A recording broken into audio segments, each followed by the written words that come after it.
I'm Sarah from The Upcoming. Such a pleasure to have you here on the red carpet. Thank you for having me. Can you just give a brief introduction to the show for people who don't know what to expect? Can you tease it a bit for us? Yes, this is Acolyte. I play Jord Fandar. The Acolyte is about power. It's about the structures of power and what to do, the responsibility when you're given those kinds of abilities, powers, strength, literally.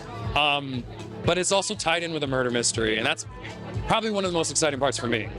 Which I love. I feel like it's going to draw people in more than they would expect.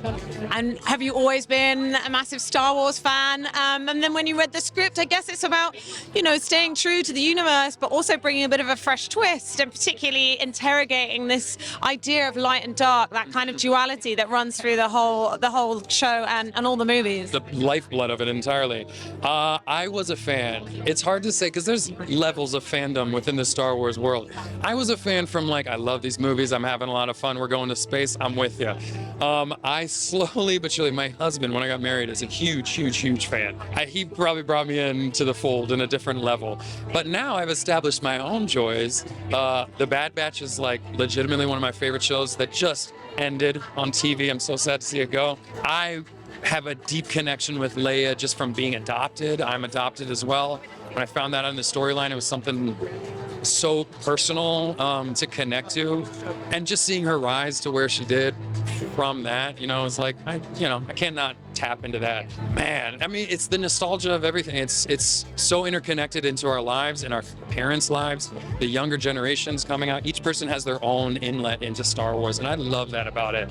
It is true in the dark and the light too, just the humanity of you can be anywhere in the galaxy but still understand the challenges, and I may not be too ambiguous without giving things away, but still understand the challenges that are placed in front of you and still have the opportunity to make a choice. I love that. And I love how George Lucas, we're not on a casual first name basis yet, George and I love how George Lucas took that and made it available for everyone. It's really incredible. Yeah. And tell us a bit more about your character and how you approach playing him. Jord Fandar is a bit of a uptight Jedi. He cares a little too much about everything, but that is, I think it's one of the purest and best parts about him. He is solely invested in seeing the success of the galaxy and seeing peace ride. Now, putting all your eggs into one basket can always be dangerous. I'll say that. But we know that, right? We know that. And the production value is obviously through the roof. I mean, what is it like stepping onto set, but also working with this incredible cast from Amanda, Carrie-Anne Moss, a whole spectrum of people with different levels of experience in the industry. Such a multitude. I mean, I got to take it one by one. I mean, the costumes, the makeup, the sets, everything, our stunt training, our force training, our direction, Leslie, and then the cast, the incredible people that were involved with it. Such good people. It's hard to walk onto a show and know that you're going to be working every day with people who are caring and compassionate. But we had that. And I had so much fun.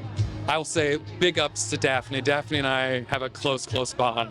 You can't see it on the screen, but in life, deep love.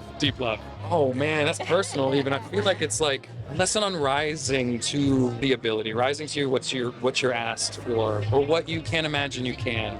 I never thought I was gonna be a Jedi. You know what I mean? I never thought I would see myself in this place. It is, I'm gonna get emotional. It's really fucking crazy.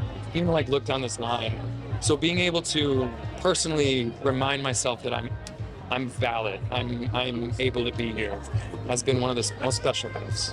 Don't get too in your head as a Jedi. You have to let the Force lead through you. This one right here, Daphne broke about 3 lightsabers. Really? 3 lightsabers, can you believe it?